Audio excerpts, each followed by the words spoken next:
Welcome to the Seatrade Maritime Podcast for our latest episode of Maritime in Minutes. You're listening to Marcus Hand, editor of Seatrade Maritime News, and Gary Howard, Europe editor, Seatrade Maritime News. Maritime in Minutes is our monthly podcast where we pick out some of the most topical news stories from the world of maritime on Seatrade Maritime News. And today we're covering the first month of 2023.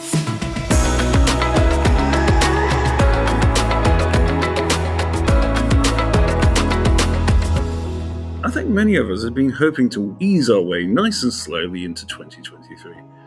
But for those of us covering the world of shipping, this has not been the case, which does make for a packed episode of Maritime in Minutes this month. To kick off this episode, going right back to the first week of January, I'm going to look at a story that attracted people's attention well beyond the shipping sector, and that was Evergreen in Thailand paying some employees bonuses that equated to a whopping 4 years' salary. The 52-month bonuses for some staff, reported in Taiwanese press, topped even the 40-month bonuses paid by the company in 2021. Obviously, these bonuses are a reflection of the huge profits made by Evergreen and other container lines over the last couple of years.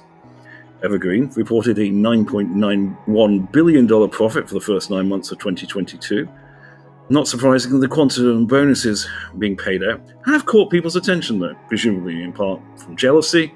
And I also saw some comments on LinkedIn such as, "I have never seen these level of bonuses even in banking." Certainly the headline number is extremely striking. But if one takes the multiple of profit made by container lines over the normal pre-COVID years, it's not that hard to see how this number could be arrived at. Also, when I first moved to Asia, back in medieval pre-internet times, large bonuses were the norm in many jobs that you wouldn't have expected them to be in. But the flip side of that was the base salaries were kept quite low, and Evergreen is a traditional Asian company, so there could be an element of that. But either way, it is nice to see the benefits of the company's unprecedented profitability filtering down to employees. I did see comments from readers saying they hoped that seafarers from Evergreen got the same kind of bonuses. I'd like to think so too, but given the contract nature of most seafarer employment, I'm going to be rather less than sure that is the case. If any listeners know different though, please do let us know. Before we move on, if you'd like to know more about where container shipping and the other sectors of shipping are headed, this year the Seatrade Maritime Podcast kicked off 2023 with a Market Outlooks episode, which is available both as a single multi-sector episode or broken down into bonus episodes covering each individual sector, and that's available on this channel. And Gary, over to you for the impact of a major regulation change. Yeah, and I'm picking up a story from our correspondent Paul Bartlett for this one. He had a little look-see at how environmental regulation would affect LNG shipping. We're at the sort of intersection of two big stories here. Firstly, there's the entry into force of the IMO's Carbon Intensity Indicator, CII, and secondly, the increased significance of LNG trades and the availability of LNG carriers in the wake of the war in Ukraine and the European energy crisis and all the rest of it. Paul notes a Lloyd's Register blog post which warns that a big slice of the LNG carrier fleet will be rated D or E under CII rules, which could become a real hindrance for those vessels and their sort of economic viability as CII tightens its grip over time. Vessels powered by steam turbines are most at risk as they're pretty fuel hungry and they don't have the sort of modern boil-off gas management systems that we're used to in newer vessels. The fleet's end of life has been drawn a little bit closer, just as demand for new vessels and shipyard prices have increased, which poses a problem for the future. With such high prices at the yard, orders have been made for pretty basic ships without all of the sort of energy-saving bells and whistles that we read about all the time. In turn, what that means is that CII comes nipping at the heels of those new builds a little bit sooner than if they had, the bubble air lubrication systems that we can see and all the rest of the other things that are available in the market. Paul followed up this piece actually with another on CII from the perspective of cash buyers GMS, who handle end-of-life vessels. And Dr. Anil Sharma, founder and CEO at GMS, has some pretty striking forecasts on the number of vessels that will hit the beach after CII basically pushes them out of the market. There'll be a link also to that piece in the show notes for this episode. And with that, we move on to week 2, Marcus.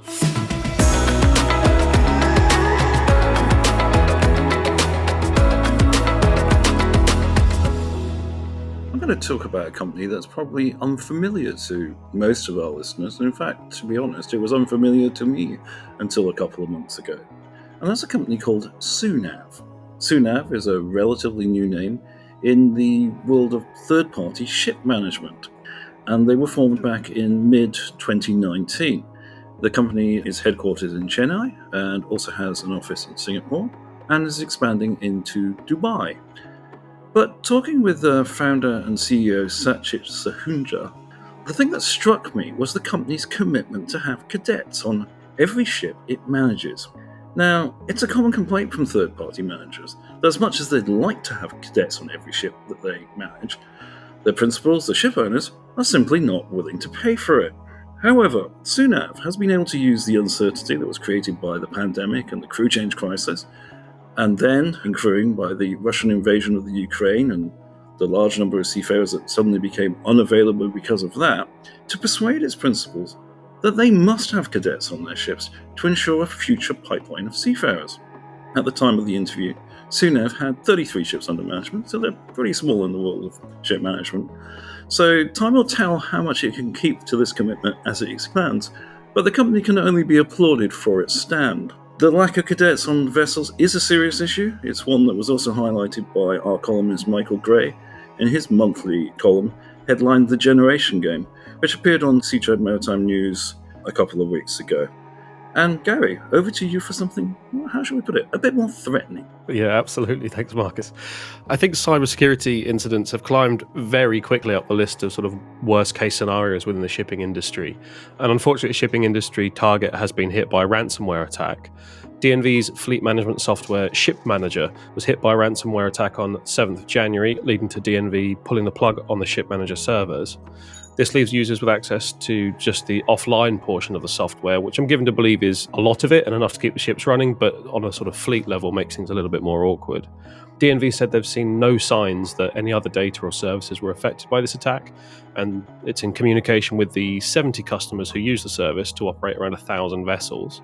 Cybersecurity experts chimed in and called this attack concerning, and they said it's just a matter of time before any data that was captured in the attack, assuming that the attack was successful, will be made available on those sort of dark web marketplaces in the less desirable corners of the internet. One particular concern is that any data captured could give a clearer picture of the operations of a fleet or of a particular vessel and the equipment that it has on board. Potentially this would make life easier for any attackers to affect the operations of that vessel further down the line. Various police authorities and other agencies have all been made aware of the attack, and we'll be keeping an eye out for any updates either from DNV themselves or sort of perish the thought from darker corners of the internet. If you're enjoying the Seatrade Maritime podcast, make sure you never miss an episode by subscribing on the app of your choice.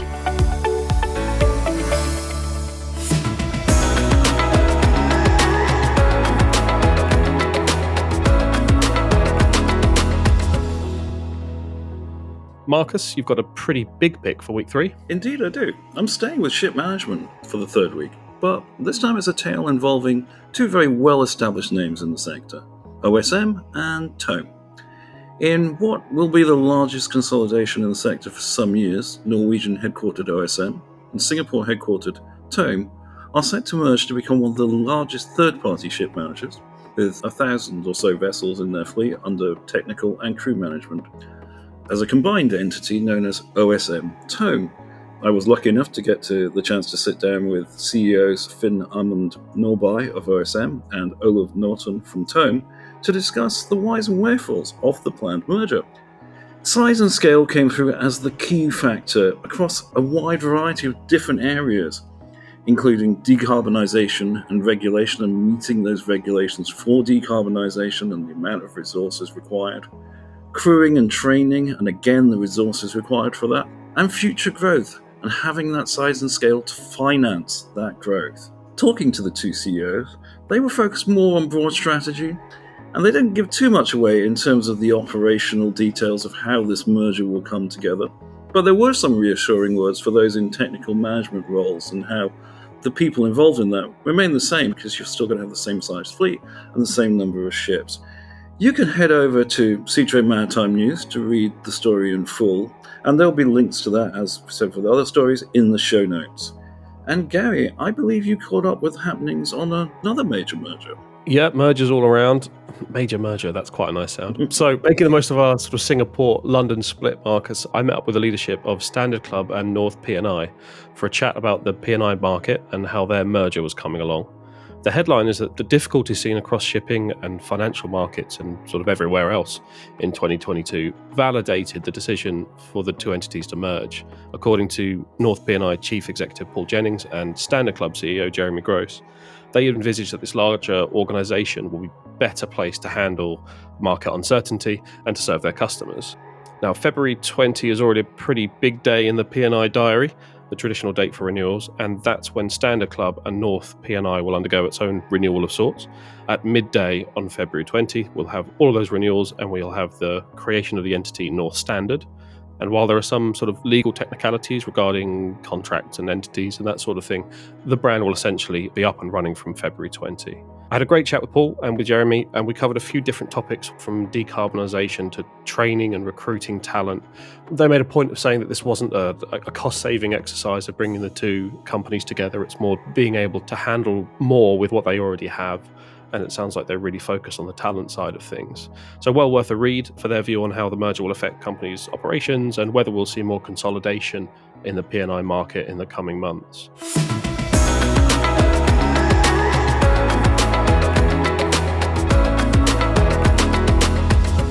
Marcus, why don't you take us into week 4? Yes, indeed. And having had a week 3 that involved us both talking about marriages of two companies, I'm now going to talk about a divorce.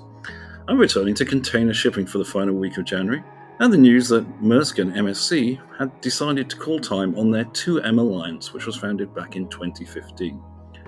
The two parties are required to give 2 years' notice of the decision to terminate the alliance, which officially means 2M will run until early 2025. However, industry observers expect the two companies to start separating services much earlier than that, given the divorce was mutually agreed.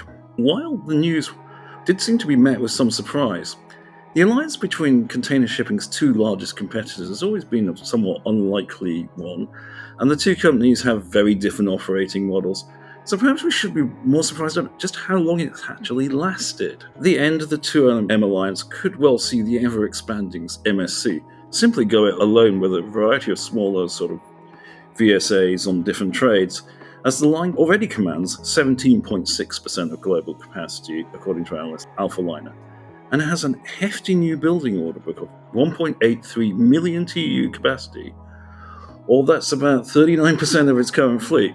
So in a few years' time, they're going to command on their own probably 25% of the global container capacity. Maersk has a much smaller new build book to add to its current 16.1% share of global capacity, but in a note to customers stressed the importance of flexibility, reliability, and sustainability in all aspects of logistics. Its further growth in the logistics business could be expected as its focus is being on an end-to-end provider rather than just a container line, so it's going to be interesting to see where their next move lies. And with that, Gary, I'm going to hand over to you to take us out for this episode. Yeah, I've got rather messy a divorce, I think, on my side. This story started earlier in the month, but I hope no one out there is setting their watch by Maritime in minutes. This is Euronav and Frontline, two star-crossed lovers, etc., etc. The two tanker giants were set to merge. They even signed an agreement saying that they would merge, and everything seemed to be going pretty well, aside from the protestations of major Euronav stakeholder CMB and the owners of CMB, the Seatrade family. On the 10th of January, Frontline announced that it was terminating the merger deal, or combination agreement, or whatever this particular one is called, which seemed to find Euronav really on the back foot. Euronav said that it would consider legal action over the issue and has since done so, seeking to prevent the termination of the agreement until the lawyers can work out whether Frontline's actually allowed to do that. While all this was going on, CMB and the Seatrade family were attempting a little coup of sorts, requesting a shareholders meeting. I think because of the size of the stake they have in Euronav, that meeting basically has to happen. And the proposed agenda is sort of entirely based around replacing the supervisory board at Euronav, which is currently fully independent, as far as I'm aware, with a couple of CMB faithfuls and a few other independents. There's further legal wrangling over the acquisitions of more Euronav shares by entities related to Frontline. The size of this holding and the relationship with entities involved to each other could qualify the shareholders as a related party under sort of Belgian and international accounting regulation, according to Euronav. So they're sending in some more lawyers. And actually, just as we came to record this episode, there was confirmation from Euronav that it was sending in the lawyers for that exact reason, to sort of work out what is the relationship with these parties. Are they qualified as related parties? And is Frontline allowed to back out? So still very much an ongoing story, and you will read plenty more about that on Seatrade Maritime News. So that's a nice, straightforward and friendly merger then to round out this January 2023 episode of Maritime in Minutes. If you want to know more, as with all the other stories mentioned in this podcast, the links are in the show notes, or just head over to seatrade-maritime.com to read these and all the latest maritime news. And that's all we've got time for in the latest episode of Maritime in Minutes. Thank you for listening. Make sure you subscribe on the app of your choice to never miss an episode. And until the next episode of the Seatrade Maritime podcast, stay safe.